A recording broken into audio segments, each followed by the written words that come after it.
So you want me to tell you the story of my life? Like I said, that's what I do.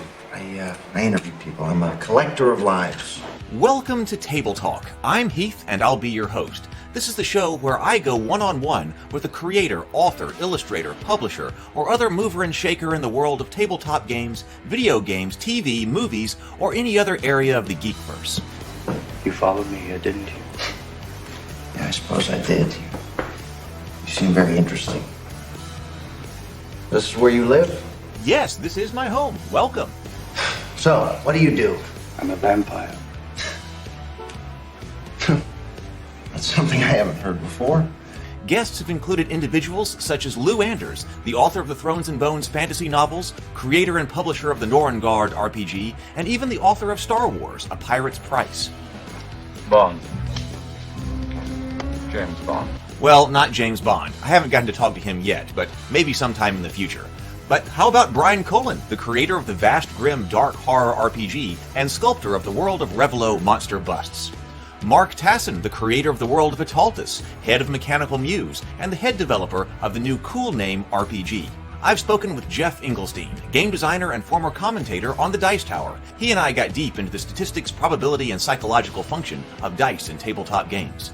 Jamie Stegmaier, the founder of Stonemaier Games and crowdfunder extraordinaire. He's published many hit board games like Scythe and Wingspan.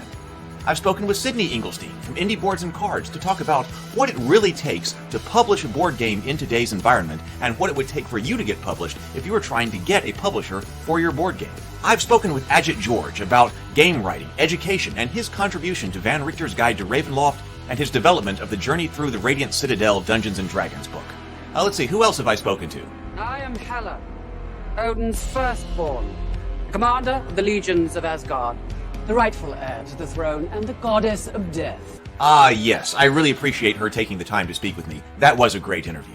I've also spoken with Cameron Pasha, a writer and novelist who's been working in Hollywood for over 20 years. His projects have included Emmy and Golden Globe nominated Sleeper Cell, Kings, Nikita, and Roswell, New Mexico. His analysis and commentary have been very popular on YouTube. I've gotten to speak with Paul Shadow, the former network executive, who has made quite a splash here on YouTube with his reaction videos to current movies and films. He and I discussed the status of independent film and web productions online today. Brianna da Silva is a reoccurring guest on the show, and a very popular one at that. She's an author and director, and she was also the co-writer of the cultist comedy web show that's here on the channel. She and I regularly meet to study and analyze stories. I've also gotten to speak with of the Positive Fandom channel. She's an ally in our effort to be a positive and constructive force in the geekverse. Are you ready? Have you got your drink? Are you all settled in? You might want to buckle up because it could be a wild ride. We're about to explore the worlds of tabletop gaming, sci-fi, fantasy, and the geekverse through the eyes of those who are making things happen. Atomic batteries to power. Turbines to speed. Roger. Ready to move out.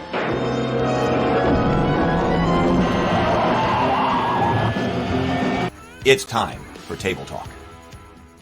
Hello, everyone. Welcome. Good evening. We've got lots of people here. Stray, good to see you. August is here.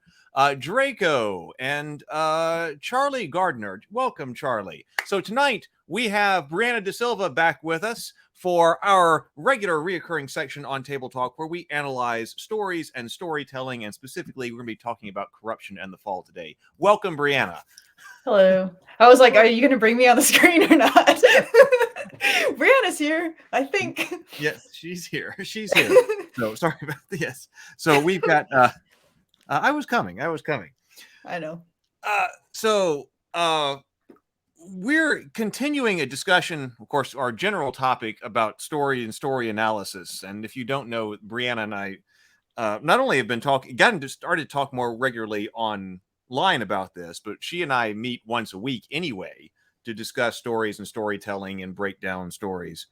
And we started doing this online, and we've been having this discussion about the fall and different story arcs other than the hero's journey. And the fall and corruption tends to come up quite a bit. That's a favorite for both you and me, stories that we're working on. And we did talk about Anakin Skywalker. Yes. So on one episode, actually it wasn't Table Talk, but you can still find it on this channel, where we talked about Anakin Skywalker's arc. And I think that this is... Yeah, you clipped it out. Yeah, I clipped it out and I put that up. And so this is a kind of continuation of that line of thought. And you had recommended actually that we watch Scarface specifically for this. So I did. So I've done that. But how do you want to start this out? Because I know you've got lots of notes on Scarface, but do you want to start off by talking about what we're talking about when we're talking about the fall anyway?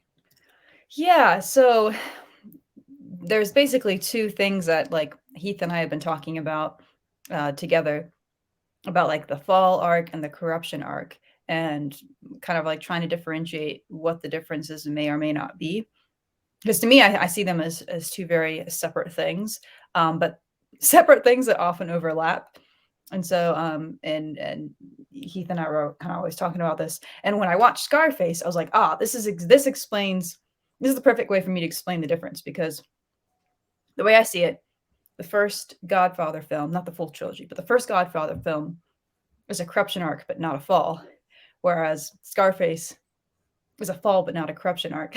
And so I think those movies make for an interesting discussion, at least in terms of how I've been defining them. Okay. We got Zero the Blade is here. Welcome, Zero. Good to see you.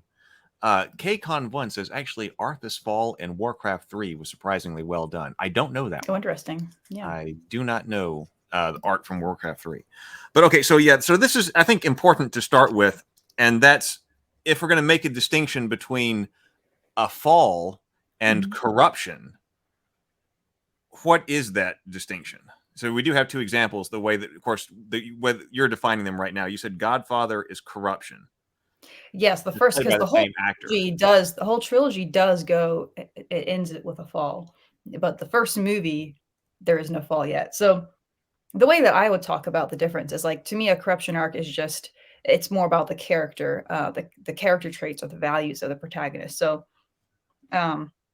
or, side character, whoever it is that's corrupting. If it's a corruption arc, they just get worse. That'd be the way I say. They start off at some point, they could be heroic, they could be an anti-hero, they could even be a villain, that they just become a worse villain, whatever it is. Whoever they start as at the beginning of the story, they are worse morally by the end. That's how I would define a corruption arc. A fall arc is going to be more about their external circumstances. So it's like losing everything would be one way to put it. A fall arc could be, you're going after a goal, and then it's tragic because you don't get what you want or what you need, and you lose everything you already had. So fall arc is going to be more about like what happens as a result of the person's actions. And so many times in corruption arcs, the consequence is a fall. So that's why I say they overlap. I think sometimes a story will be both, but they may not be. So for example, Scarface, I don't see any corruption happening. Like, the character starts off as a bad person. Like, he's already bad. Maybe he gets a little bit worse, but if he does, it's so subtle, I can't even tell. Like, he's just pretty much, to me, kind of consistent in who he is. But he presses forward, and then ends up facing the consequences of being a bad person, which is a fall. Versus in the first Godfather, you see him corrupting, but the fall hasn't come yet. So he's still at a peak of power, if that makes sense. Okay. So you said, okay, I was taking notes here. So you were saying that the corruption, you're looking at corruption as entirely about the character traits of the character, starting wherever you are. But you didn't even say they had to start off well or start off good. They just had to start off someplace, and then they get worse as they go. Yeah, that's what I would say. That's the most loosely, like, the broadest possible definition, I would say. And we'll bring up Wyland here in just a moment. Yeah. But then the fall, you were talking about characters' actions and through losing everything. Okay. So sometimes we have these things together, and sometimes we have them apart. Okay. So I was going to say, you've got corruption here. Okay. Because I was going to go, how do you get corrupted? How do you get corrupted but not fall? But you're talking about, so in the gangster film genre, someone going from a good person to the mafia don. Mhm. would be somebody who was corrupted but unfallen. Yeah, or at least hasn't fallen yet. I've noticed, or not noticed, but I picked up this book yesterday, The Anatomy of Genres, and I kind of leafed through it a little bit. One of the things he mentioned here about the gangster genre is that basically if someone falls, it isn't tragic because it's like in keeping with the values. But that's kind of a side note that basically I think it's normal in gangster movies for there to be some sort of a fall. But yeah, Okay, I haven't just watched put enough to note of know. that word down here as well, tragedy. Okay, so Yeah, that's yeah. okay. So we might end up with some reason how tragedy goes along with these. Okay, but now fall, you were talking about the loss of everything. Mhm. Or even it could just be maybe trying to define this more broadly. It could just be the loss of things that the person values most. Um, so I'm thinking of I'm going to make up an imaginary scenario. Another example of a fall that isn't a corruption arc.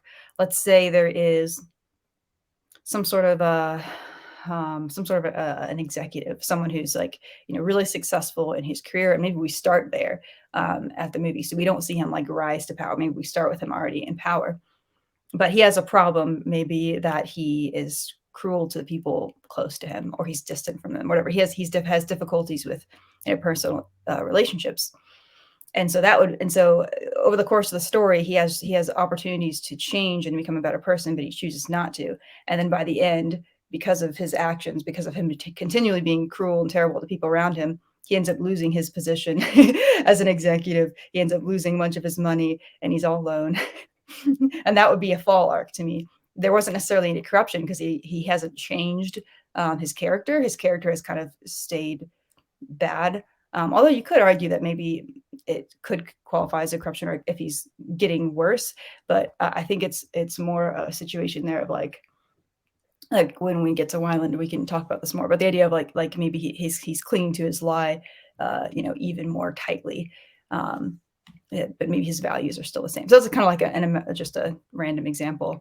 Um, Whereas if I were to do the opposite, say it's a similar situation and there's no fall, but it's just a corruption arc. Imagine someone who, goes into some sort of industry, believing, having all these values and thinking that he's going to do good in the world. That he finds that like he has to use all these cutthroat means to get ahead, and then he starts doing that more and more. And then by the end, he's really powerful, and he has secured his power, and he's very secure. But he is a worse person. But you haven't seen him fall necessarily. So that would be another like example of the two completely separate. Okay, some people have some great Lord of the Rings particular ones that we Yeah, should do let's in look at the these chat. comments. Hold on, let's do that in a moment. But I'm Okay. seeing those. Let's do those. I was going to say, so one of the reasons that actually at a higher level that I was doing this is because we've had this idea, or I've been kind of working under the idea that how many different story types or arcs are there? And I was Yeah. saying, because we had actually brought up the question is, does the hero journey encompass everything? And Yeah, which I don't think it does.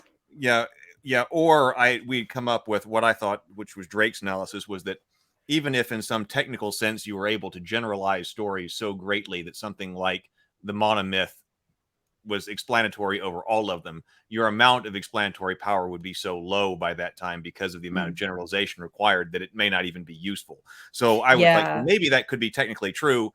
Why not? Don't argue that. But it seems like maybe if we came up with like 6 to 8 for some reason sounds like a good number, of different main types of stories that we could have. And we said hero's journey is one of them, and it's used a lot. We're going to talk more about Beauty and the Beast.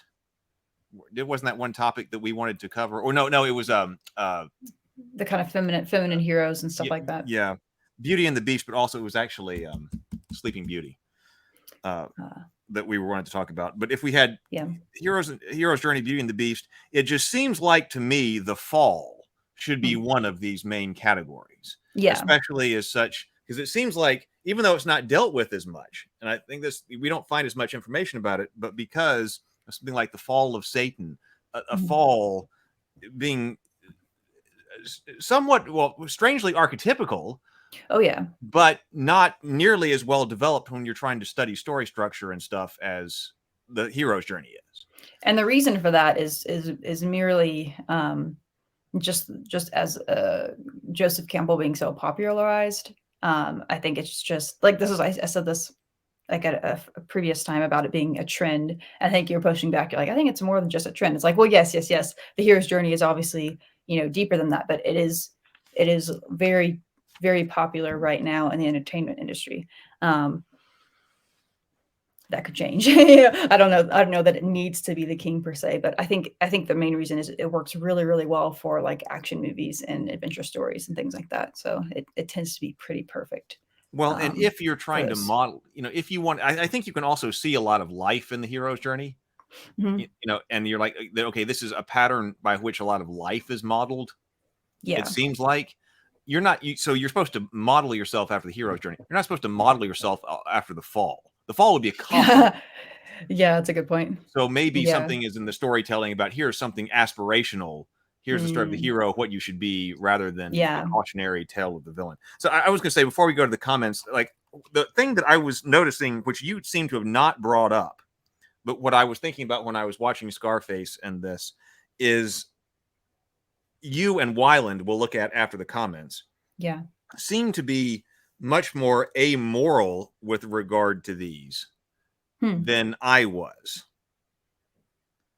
What do you mean by that? Okay, because I was going to say, like, if you start a story off with the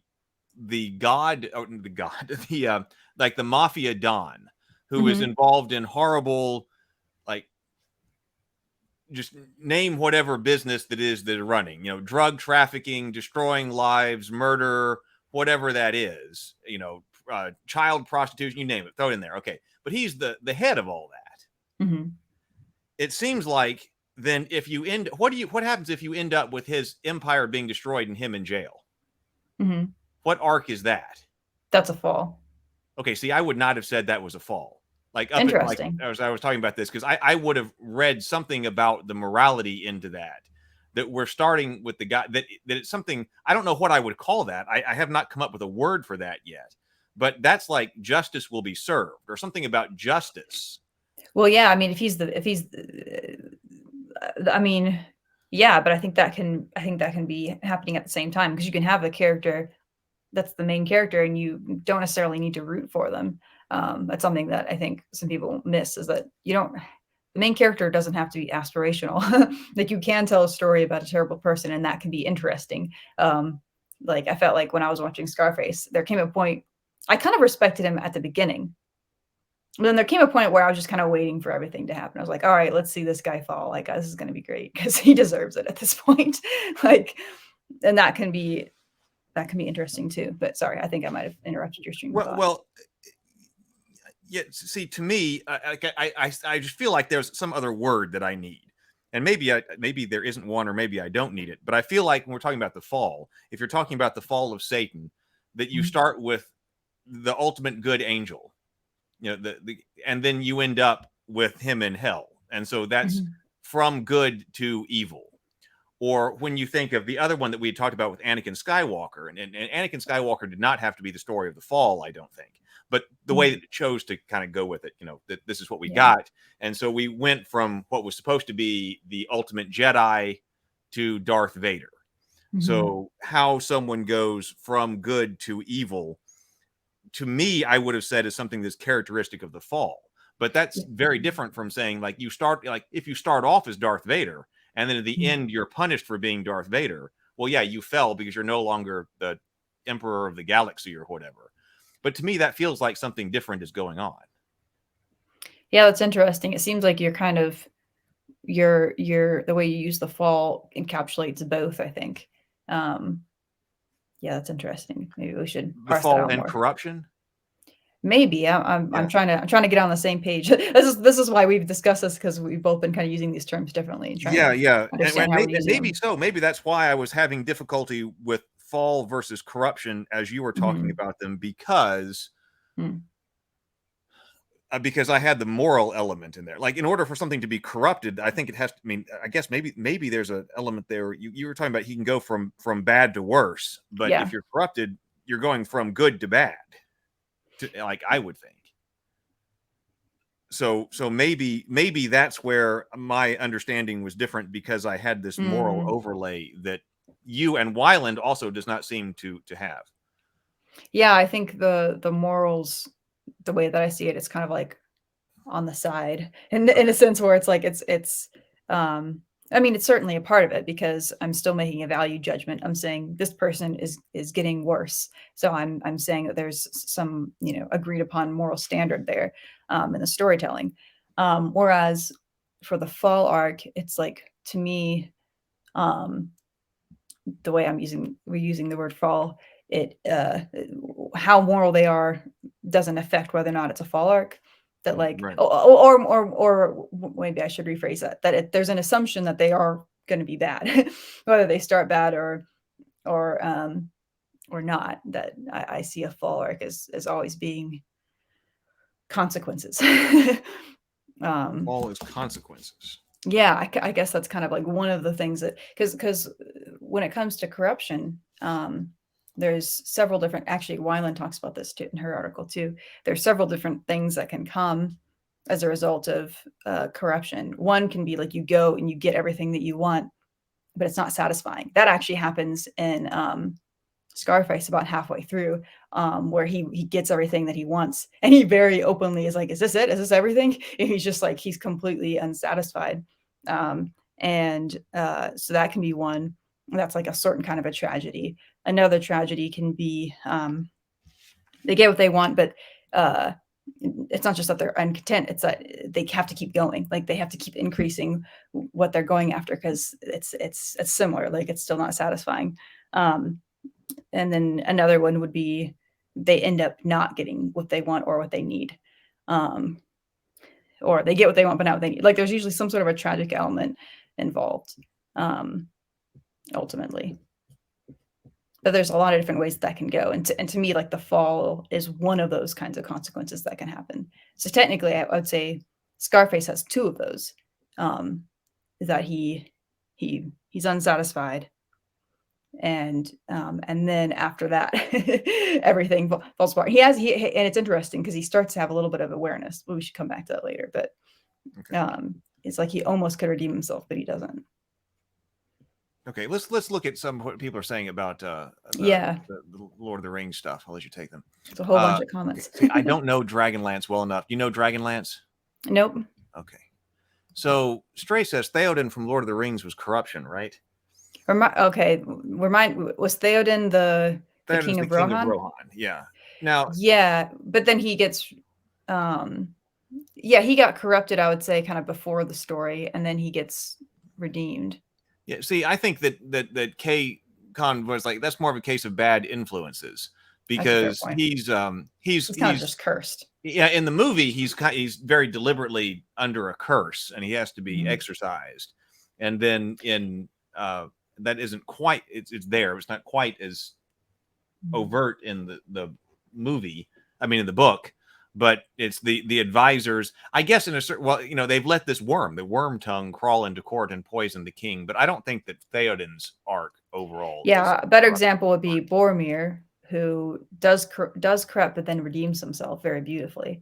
And then I'm forgetting the name of the guy in the past, the elf friend guy that originally had the ring. He's obviously a corruption arc. Smeagol. Frodo, even kind of. And Smeagol too. I'm not thinking about Smeagol. I'm thinking about the what's his name? Where he's like, throw it in the fire. It's Isildur. Isildur. Yeah. I had to repeat the dialogue in my head to remember the name. So there is a lot of examples of corruption in Lord of the Rings. So there's usually redemption. Well, see, I was going to give Saruman. So I guess there's a lot of it. Saruman, there's a lot of that. Is present in Boromir. It's Saruman falls. Saruman I would say. is the main. Saruman corrupts and then falls. Literally, if you see the extended edition of the film. Yes. Yeah. So Smeagol is a fall. So, okay, so would you say that's a fall or corruption? Smeagol is a fall because I mean he wasn't like a powerful guy. He was clearly corrupted, but was by the I think it's both because he dies. You know, in the end, it's his end is tragic. You could say. Although I don't know, he dies with the thing that he wants most in his hands. So I don't know. yeah. Just an I'm feeling interesting. like I need a something more clear here, and I've got some ideas here. But Theoden was corrupted, but Wormtongue was the instrument of corruption. It was an external thing. It wasn't. Yeah. It wasn't a character thing. Yeah. Zero the Blade says corruption doesn't always need to have a fall, which is why they need to be different. Yeah, that's kind of how I feel. Because there are other consequences, like I was saying earlier, there are other consequences that can come from corruption. I Like think you have everything you want, but you're sitting there and you're lonely. It's a common one. You know, it's like, oh, I got what I wanted, but not what I needed. What I needed. I think that's the Dragonlance, so I don't know that one. Saruman, we did take a look at. Yeah. So, Maka, welcome, Maka. Half the power. Hollywood are good examples. Oh, that's funny. Hey, Sarah. Good to see you. See, a corruption arc is how I see Anakin. Yeah. I was going to say, so fall can be temporary, but corruption feels more final. So I mean, you could recover from a fall. We've been talking about stories like that where that you can have somebody pull out of it, you know, over some time. I would say you can recover from a corruption arc too, but it is probably more difficult because it involves changing who you are to redeem yourself somehow. Like if you're not starting from Zero the Blade says Anakin would be a corruption turned into a fall when everything so the moment when what's her name, Padme dies, and you know he has the fight, and basically when he's turned into the machine man, I mean, that I feel like that aspect is a fall because he's losing the things that he cares about. He's losing the people he cares about. Well, okay, Sarah actually brings up an interesting point here. Perhaps corruption is getting so dark, maybe that's dark, the audience has to disengage from advocating from the character. Is there something that could be said about that? Can you still associate with a fallen character? Can you still advocate for a fallen character? And I think that's yes. I think you can still advocate for a corruption character. It just depends. It depends on what your goals are for the story, because you could have them be, you know, kind of an anti-hero territory where you know you probably shouldn't root for them, but you find yourself doing so anyway, and you're like, I shouldn't like this person because they kill people, but I love them anyway. I feel like a lot of stories do that kind of thing. Okay, let's go over to see what Wyland says. We'll come back to the comments here in just a moment. So this was also instrumental in your thinking. You sent me this over. Sent me this a little while ago. So this is she's looking at the 5 types of character arcs, and she has negative arcs, which, like I said, are not studied as often. So this they're not one of the places where it was. So she gives the 3 negative arcs as disillusionment, the fall, and corruption. So she's also separating a fall and corruption. But she does it in a way I've never seen before. Yeah, it's unique. Okay, so actually the disillusionment, let's just look at what she says here first, because this one is also interesting. The disillusionment arc, she says, is character believes lie, overcomes lie, truth is tragic. That one sounds fascinating to me. Yeah. You're living in a lie, you overcome the lie, but rather than the truth setting you free, the truth is tragic, and you end up in disillusionment. That's pretty interesting to me, I think. I'll have to think about that one more. Did she give examples of that? Did she give examples? Scroll down. Maybe it's at the bottom. I'm trying to see where. Oh, she doesn't have examples. Okay. But now she says the fall is this. Character believes a lie, clings to lie, rejects new truth, believes worse lie. So, for example, in Scarface, Okay. let's see what I wrote down, because I went to see if I could outline it according to her stuff. I put something like his lie is that if he has all the power, then his life will feel complete. And he says things, very much. It's like, first you have to get the power, and then you have first you have to get No, the first money, you then get you the have the money, then you power, get the power, and then you then have you the get the women, women. and then you can get the women. Yeah. And, he's very explicit, and he says out loud what his goals are.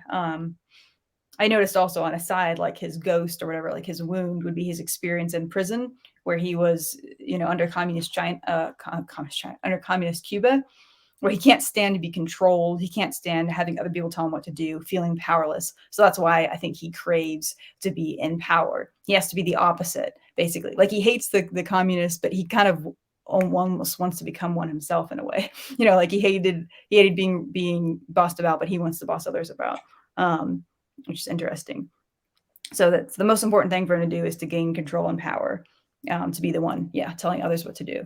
And so that would be the lie that I see. And there's a lot of times when there are opportunities where people are pressing against him, that are like, his friends and family are definitely like saying things that are alternative to this. But he clings ever more tightly. So I feel like in that way, it does align.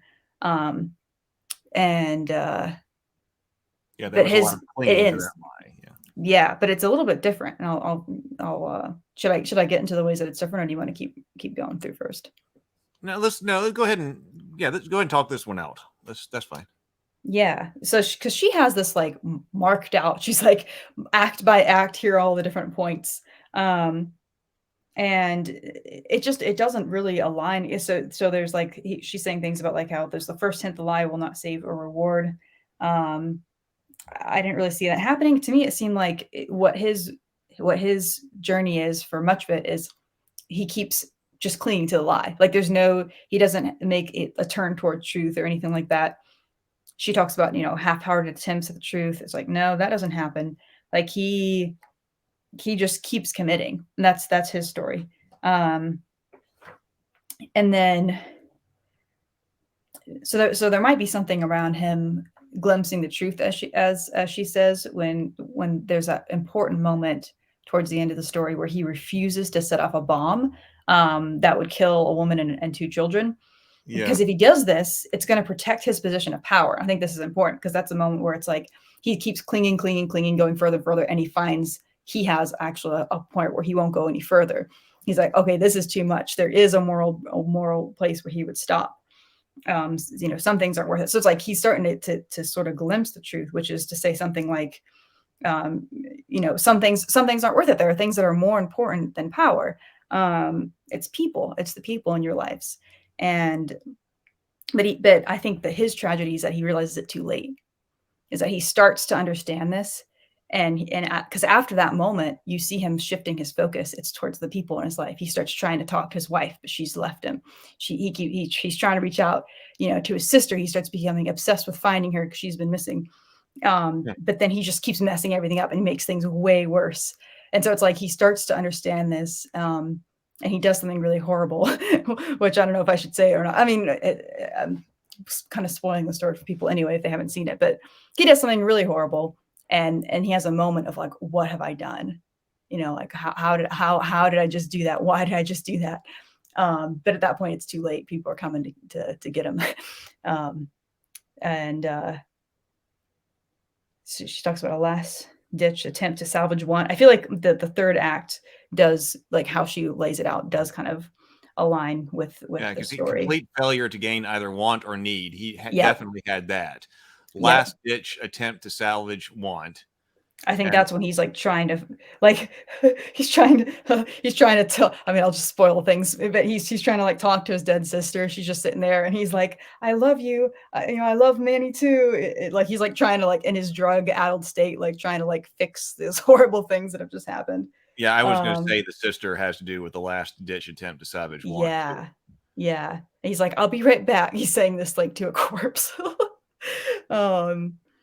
And then the climactic moment is the total destruction, which I thought that part was so epic. Like, what was it he's saying? He's like, your bullets can't kill me. I'll take your bullets. And he's just like, this guy's really, really drugged out. And then he literally physically falls at the end. Um, it's a death that's reflective of his life. I was noticing that, where it's just like he's in this house full of just luxury and excess, and it just splattered with blood and littered with bodies. It's like this gross image of excess and gore, and he dies as he lived. So that was kind of how I saw it, and I think that goes to how anytime you do these kinds of rules about how to do a story, there's always exceptions, and you got to let the story itself dictate how to do it. Like that's just how this one worked, I think, is to have this guy keep pushing, clinging to the lie, and then he starts to realize the truth, and it's too late, which is pretty sad. But okay, so also, but see here, she doesn't talk about in this chart anything about good and evil. Yeah, hers. Yeah, that's interesting because that's what I was talking about, the amoral truth aspect. and lie. Yeah, it's but truth and lie. I think truth and lie implies something that is moral, because it's usually the lie that you believe is something about how to behave in the world, and the truth would lead, when you embrace the truth, it's going to lead you to behave more morally, I would say. Yeah, because it's not going to be a lie about like someone believes that the sky is red rather than blue. Like they're going to believe a lie like, you should do, the ends always justify the means. That would be an example of a lie that leads to immoral action. Yeah, she does say believes worse lie in the end. Because I was trying to think of how could you set this up with somebody who's believing a lie that actually helps them. But the lie is, it's a lie, so it's false. Mm-hmm. So maybe there's some way you could end. tell a story like that. And according to that, that would still be a fall if, instead of the power or something like that, it was something else. And then you reject that. Maybe that would, I'll have to think about that more. Maybe that'd be some kind of tragic arc. But again, when I said this, there isn't something specifically about morality there. Yeah, I think it's implied. I think it's subtle. The corruption arc is the character sees truth, rejects truth, embraces lie. Yes. And I like that. I found that helpful. Okay, sees truth, rejects truth, and then embraces lie. Okay, so then what and you can see how that's different. So yeah. So an example might be in The Godfather. Oh man, I remember I broke this down a while ago and I can't remember. But the truth might be something like I don't know. The lie, his lie is definitely going to be something like protecting your family is an end that justifies all means, something like that. And then the truth would have to be something opposite of that. Because at first something like that it's wrong to get involved in this world or something like that. No, if the lie is going to be something like that, the end justifies the means when protecting your family. Mm-hmm. The first is that the truth would be that by doing these things, you're jeopardizing your family. Yeah, perhaps.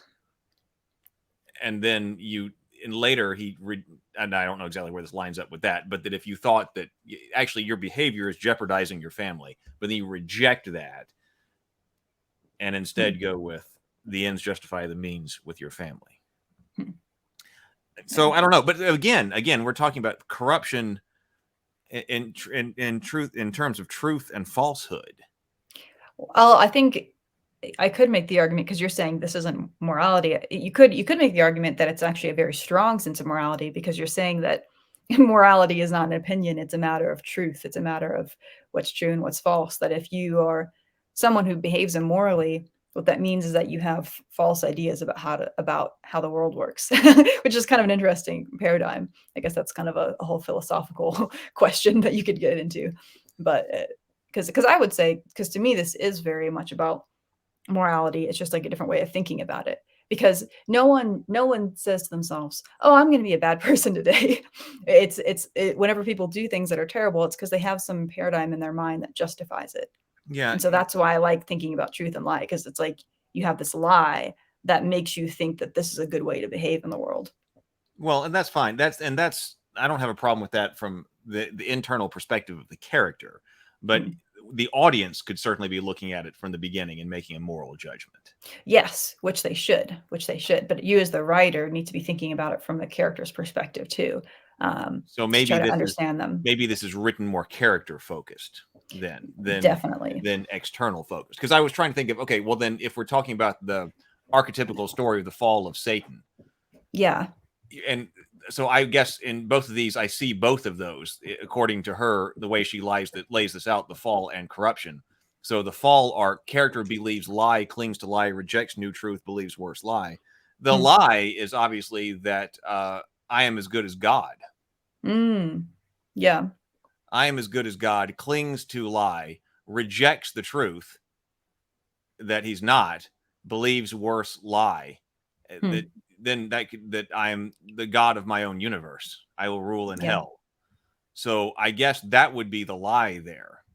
The fall arc, yeah, he's got this belief from the beginning that he is as good as God. Now down here, this would have the truth here in our classic and archetypical fall of Satan then would be character sees the truth as a great angel, the goodness of God. That God is holy, holy and good, but rejects that and then embraces the lie of like his own goodness or his own counter morality or something else. So I think under a classic fall of Satan, I think that's how I would line those things up. I would say, I guess I see both of them there. Yeah. Yeah. That's interesting. Let's go over here to the comments. Let's mosey over to the comments. That's my high school teacher used to say that. Mosey on over to the lab. I like the fall caused by zealousness, and wow, Atheros starts as a hero and then decides to kill innocents before they can be corrupted, accelerating his own fall. Interesting. Well, they had Luke Skywalker do that in the sequel trilogies, right? Sarah says, I don't think that fall versus corruption is an accurate comparison. Fall is just a spiritual metaphor for corruption. That's an interesting take. Fall is short for fall from grace, which can be thought about other things, which can be about other things, not corruption. Yeah, Raider is supposed to have a redemption arc too. At the end of Return of the Jedi. Oh, I'm gonna have to. I don't know Dune very well either. Yeah. See, if you start the story as the servant of the evil empire and switch your mindset to oppose the empire, have you been corrupted? And I think I would say that no, that's not. Redemption. I would have said no, that's not. I would say that's a redemption. A redemption arc. Do we need to add redemption to this? That's interesting because is redemption an arc or is it an aspect? I think it might be. I want to say Weiland even mentions that as one of the positive arcs. I think she does. So that would be an example of someone starts off in a negative place and then ends heroically. To a certain degree, every character goes through something like that because every character or every heroic character that is starts off imperfect and they get better. But I think you could say that's different from redemption. Redemption, I think, is more than just you've improved somewhat. It's like you have completely turned yourself around, or you sort of saved your soul in a sense, to use like religious terminology. Sarah says that disillusionment is Theoden. I'll have to think more about that. That was because that'd be more about his internal character state than something that's imposed on him. Yeah. Factaturn says, because I think corruption is more about change from a set of values by adopting contrasting values, regardless of the value's original station on a moral scale. So that would be an amoral look to it. That corruption is this kind of change. Yeah, I guess I don't see it that way. I think in terms of, not just a changing values, because I think you can go in either direction. If you're going in one direction, you're being redeemed. If you're going the other direction, you're being corrupted. Yeah. Hey, W3 Techie, good to see you. Yeah, but yeah, well, we've talked about that. Definitely, Brianna and I have our own conversation. If you haven't seen, look up Anakin Skywalker on this channel. Brianna and I specifically talked about Anakin Skywalker because we Yeah. agree that it was not handled very well. That what they were trying to And do it in the could have been. story was I not. feel like it was set up well, but not executed well. Yeah. Yeah, see, if you're corrupted, see, that's why I feel like I'm wanting a more clear cut understanding here. That I want to put them together or make sure that I understand when I'm on one, when I'm on another. That may not be possible, but that just means I that my philosophy or my my theory on this is not completely clear in my head. Yeah. I almost want to say corruption arc is more about the character arc versus fall is almost more a plot thing. That's why I say like it's more about the corruption arc is more about who the person is and who they become on a personal level, whereas the fall is like things that happen to them as a result. So that's why I say they can both happen. Yeah, Um, and I can see, I can at least potentially see as I'm trying to formulate these things when you could have a character fall but mhm. never become corrupt. Hmm.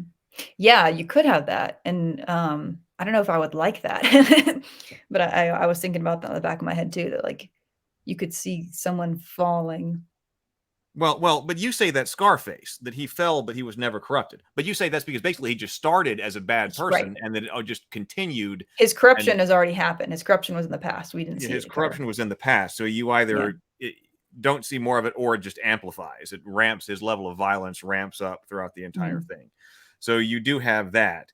I guess in order to do some type of fall without corruption, the world would have to be mistaken about them. The world would have to be in error. Yeah. Yeah. That's interesting. Huh. And so if you had someone, if you were defining the fall from I've got everything, I'm powerful, whatever, whatever, and then I'm going down through the story arc to the loss of either everything or everything that is important, Mhm. that could be because the world is corrupt. Which would be a really depressing story. That would be awful. But yeah, I think theoretically that could happen. Um, Now, also, see, when I was looking at tragedy here, Mm. see, I don't know where we put tragedy. So I've got redemption. This is also a fun multi-video project as far as our major classifications of different types of stories.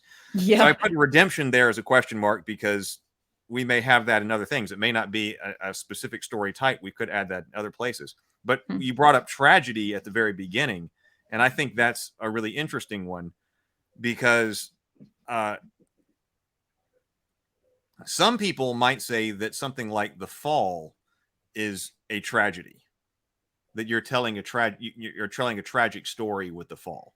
Many times, maybe not I think always, but most of the time you are, that unless you very much are rooting against the character, and then you're like, it is still tragic though. It's tragic, but it's like it feels just. So that's a weird thought that almost that tragedy doesn't have clear boundaries. I don't know. I don't know how I think about that. okay, because I'm immediately thinking my thoughts on tragedy have become informed by this one, which is Yeah. Drake, who this is about the hero's journey. I mean, this is very much about the hero's journey, but he writes in here how to tell the hero's journey as a tragedy. He Oh, covers both in here. So, interesting. of course, in the Greek, we could say comedy and tragedy, except for most people so much associate comedy with ha ha ha and Haha. laughter. Yeah. But so he uses comedy and happy ending. Excuse me, he uses tragedy and happy ending story. Are you telling a Mhm. tragedy or are you telling a happy ending story? Greeks would call that comedy and tragedy. But Right. but he actually outlines what you have to do if you want to tell the hero's journey, but you want it to be a tragedy. That and he's saying that's very difficult and it's much less popular because your Right. hero has to end, but that in order to be an effective tragedy, he was saying at the point when the hero has to make the choice between I got to do this or I got to do this, and if I make this choice correctly, then I'm Mm. going to be able to save the day, and if I make the other choice, I'm not going to succeed. Hmm. He's saying that you can have the hero make the wrong choice, but Mhm. that you have to set that up Yeah. And the audience has to really understand why that's the wrong choice. And then you also have to bear out the consequences of that choice. That way, the audience learns the same moral lesson that they would if the hero had made the right choice and then got the benefits. And he was saying that's the difference between a tragic arc and the happy ending arc. Like, for instance, if Luke Skywalker had in the trench had rejected Obi-Wan Kenobi's call to turn off the targeting computer, that's the key lynch point. If Luke rejected that call, maintained the targeting computer, he had to fail at blowing up the Death Star, and everyone would die. That would have been a tragic end to that story, but it would have been the same message. Yeah. So I'm not sure where I put. So with that understanding of tragedy, I'm not sure where I put tragedy on this as well. So tragedy is another word that's going to be floating around here. I think tragedy isn't an arc. It's just like a possible way a story can end. And that could apply to any arc, I think. That would be my theory. Then does that mean that perhaps then tragedy and then redemption are both words that are sitting over there in that same category? Ooh, that's an interesting thought. I don't know. That's a good thing to think about. Yeah. Okay. So let's keep that in our mind as we go forward. That maybe there are different ways that we can tell these main types of stories as either tragedies or redemption arcs, if it's the reverse, in which you get the same message. Yeah. But you flopped what's happening. Let's look at a couple of more, and then let's talk about you said you had some more information on the feminine, the masculine, or do you have something else to say? Yeah, kind of. If we get time for it, it's kind of just a random comment. Man, I'm wishing I didn't commit to to doing something after this, because this is such a deep topic. We could easily go well over time. But I'm not going to be able to go too much over time, unfortunately. Retro Nerd Girl says, I always enjoy the moment of change for a character, the moment they Yeah. begin to think differently at a certain point. I feel like I live for that. Like, character change is a huge part of what I enjoy in storytelling. I don't know this Londo character either. Man, I'm missing on some of these. Interesting. There's a lot of stories out there. Yeah. I'm gonna make Mark Londo. I'll look it up after this. Yeah. Okay. Well, why don't you go and make your you said your random comment? Yeah, sure. So, because one of the things we were talking about the last time we met about the hero's journey, and there are people kind of pushing back, and whether or not the monomyth makes sense. I'm starting to feel more and more that Joseph Campbell's writings have been misunderstood, because as I'm reading it, I'm like, oh, that's interesting. This is not what I've heard other people say. I'm going to actually read a couple of comments. Hold on. Okay. So, for example, in the introduction, I want to get his exact words. Well, I'm going to turn off this heater. Oh shit! Where is my introduction? Oh, so he says this. This is in the preface to the 1949 edition. He says, without regarding this meaning just this whole theory that he's about to lay out in the book, without regarding this as the last word on the subject, one can nevertheless permit it to serve as an approach. And I was like, oh, so like he's not sitting here. I don't get the sense that he's trying to say, this, I have found the answer. This is what all stories are. That like he's not actually framing it that way. He's framing it as like, this is not going to be the last word on the subject. Other people are going to have more things to say on this for sure. But this is an interesting way to look at myth. Like here's this, framework that I've found, and it's an interesting way to look at myth. That's kind of like how he frames it. And I think that's relevant, since some people that will go and say like, that all stories follow this. I don't think he was ever actually saying that. Another thing that's really interesting, because I've heard people say, and this was part of what I was interested in when I was thinking about like feminine myths and things like that, is like that I've heard him quoted as having said that he didn't think women needed to go on a hero's journey, that like that that women are kind of represent some of the things that the hero is going towards. I'm actually becoming really skeptical whether or not he ever said those words, because I mean, I'm not that far in. I've read about this much, but so far there have been so many examples that he's given of myths and fairy tales with female characters, and he goes out of his way to say. So, like for example, there's another thing I want to quote him at because I think it's interesting. He's talking about the meeting with the goddess, which at that point in the hero's journey, it seems like you're talking very much about a male experience. But then he goes and he says, and when the adventurer in this context is not a youth but a maid, not a boy but a not a guy but a girl, basically, she is the one who, by her qualities, her beauty, or her yearning, is fit to become the consort of an immortal. So basically, he's saying, oh, it goes like this when it's the male hero, but also when it's the female hero, it goes like this. And so I think that there's some other quotes like that too, where he's talking about, the hero, whether it be man or woman, blah, blah, blah, blah, blah, whether the story be, dream or myth or whatever. Like, I think I'm just going out there to say, I don't think he was ever trying to argue that it's just a male story, or that it's the only possible story or the only way to look at myths. So I think that's relevant to our previous discussion. That is an important follow-up. Yeah, it is. Now we don't have, this would send us spiraling down to something else, but then yeah, you would say that it might still be archetypically masculine. Possibly. I don't know. I don't know. Okay. I was going to say here, down here, so the Thacturn says, if your monk and your order fall in line with evil paths and you oppose that course, you can be removed from your station and fall from the status of your station. Yeah, so that would be, that could be a fall, because then the world would be wrong. That's a really interesting example, yeah. And well, what I was going to say is that, it's pretty classic to say, hey, let's tell a story, and then we've got the story that's been told, hey, let's tell a new story, and let's just reverse everything. So everybody who's good becomes evil, and everybody that's evil becomes good, and and that kind of thing. So you could do that as well if you decide to tell the story of the fall of Satan, but you wanted to make Satan the hero and God the bad guy. Then you could potentially have Satan never become corrupt because he's been the good guy all along, but that the world is wrong, and so he still falls. Yeah, but that would be a fall. I mean, but then we're only talking about that in terms of maybe not only, but we're talking about that in terms of power and status. We're talking about a loss of power and status there. Yeah, I think that factors in. Which I think, well, but yeah, what is value, power, status, or what one values. I think something like that.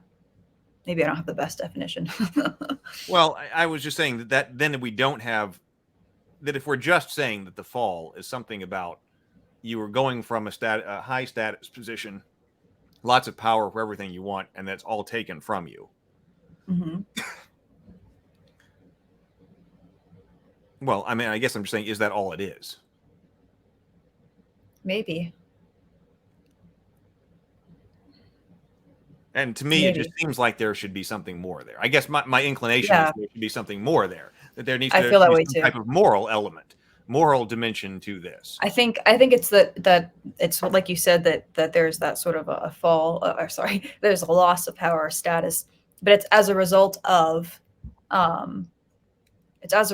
something being wrong. Something seems to be wrong about you, like often. So, I mean, I guess like I said, you could run this, but we've talked about how sometimes if you just take the classic stories and you say, hi, no, let's reverse it, because there's that trend that often those don't really go as well. And that's, I would probably say the same kind of thing, that if you take the archetypical story and you just say, hey, I know, let's tell the story of the fall of Satan, and let's just make Satan the good guy and God the bad guy, does it work as well? There could be something interesting that you come up with or whatever. But if you just do that, is it really a fall? Is it going to work? Well, yeah. Is it a fall? Which is basically what we were talking about. Goes back to exactly what we were talking about. Because if you're just talking about loss of station, then you would say, "Oh, yes, it is." But if it doesn't have anything to do with a moral component, Which is why, K.M. Weiland's take is interesting, because then it's like, then because then you're asking, okay, well, is this person, accepting a lie or the truth about how to behave in the world, and how does that factor into a fall? So that maybe she's onto something there about that being a differentiation. Although even you felt like there was like potentially overlapping. So I feel like this is so nerdy of us. Like we're just going so deep. We're spending an hour going so deep into the weeds of like these two similar story arcs. What exactly is their difference? But if you swap it, if you do swap it and say, okay, Satan's the good guy and God's the bad guy, then the character that story would then be about the believing the lie in the beginning. Well, actually, believing the lie in the beginning that God is good. Overcoming the lie.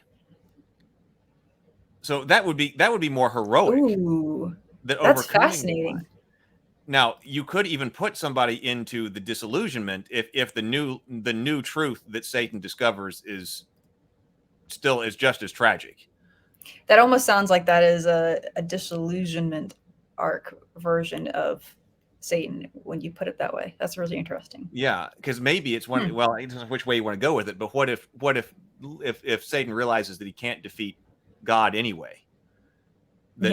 Realizing that God is evil, believing that God is good, overcoming that and understanding that God is evil, but the new truth is just as tragic, that he isn't able to defeat evil. Yeah, there would be a disillusionment arc for Satan according to that. Now that one I think I would take. Intriguing. That's intriguing. Yeah. That one is intriguing. That is better than just swapping it, which would be Satan thinks that God is good, realizes that God is evil, and then overcomes God. Yeah. Because one's weaker. The story is better told in its traditional form, I think. But if you have to you can't just swap it. That's what my point was. That often these things don't work if you just swap them. You have to do something else. So we just hit on that in that case. The disillusionment idea is potentially better there. Intriguing, yeah. Let's see. Retro Nerd Girl, boy, it's been a long time since I've seen Dogma. That movie came out a long time ago. I remember seeing that when I was working at the movie theater, but man, it's been a long time. Dogma is a good movie about two fallen angels, and there's a scene in it where one of the angels comes to realization and loses it. Fantastic story. Oh, I should probably go back and read that one. I remember people loving that movie when it came out. Yeah, see, Sarah says we've come back around to the fall as being about station, not necessarily morality like corruption is.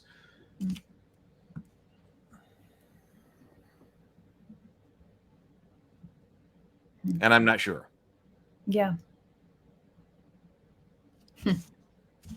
I don't know. I think the whole idea about the differentiating these two were the idea that you brought. I mean, you brought up this idea to me a few months ago. Yeah. So I got to think more about this. Maybe we can come up with. Now we were told to go the Children of Huron, so we're gonna do the Children of Huron. So we'll probably return to this again because we've got, I believe, some type of idea of corruption there. So I think this requires more study. Yeah. At least on my part, it requires more thinking about this. Because like even when you're talking about station, like that's what I was saying. Like what if your station happens to be the god? I mean the like the Mafia Don. Is that good station or is that bad station? I mean, it's almost like being the king of hell. And is that having station or not? So in some ways, I think it is. Yeah, but it seems something about it really seems backwards to me. If you have the Mafia Don, be all powerful at the start of the movie, and then he ends up in jail at the end of the movie, and then you say that's the fall. That sounds weird to me. Yeah, I think it's because you're using it differently. Yeah, because I still would say that I would consider that a fall usually, but it would be non-tragic. It would be like a non-tragic fall. Yeah, because there's something about justice, but on the other hand, there's something about justice if Yeah, there could be something about justice in the way. So okay, I think there's something here. I think there's some Yeah. kind of distinction here that can be made. But I'm going to think on it a lot more as we come up. Do you want to conclude with any other ideas? Any other ideas? Yeah, or thoughts, or anything that you want to wrap up with? Oh, I just want to say, because I'm excited. Look what I have, everybody. It's my, oh, you can't really read it. This is my corruption arc screenplay, and I have it printed out. I've had it printed out for a while, but people were reading it and they gave it back to me, and I'm editing it. And I just wanted to share it. That's all. Can you flip it and let us see some of the text? Like just the words. You can see that it's beautiful and filled with text. No, Yeah. that's not filled with text, but here, text and some, oh my God, I lost control of that. Text plus some writing and see, there's actually words yeah, there. it exists. It exists. So Brianna and I were writing that one, or I mean, she was writing that one, but we were talking about that one quite a bit, especially before like December, like maybe September through December or something like that. Yeah, because I finished this late November, I think, the first draft. So I was so antsy to get into editing. I'm really excited. So that one got done. So that is awesome. Yeah. All right. Well, then we will think more about this. I appreciate everybody being here tonight. I think this was a great conversation. I think I want to think more about it because I think the fall needs to be on this list of main types of story arcs.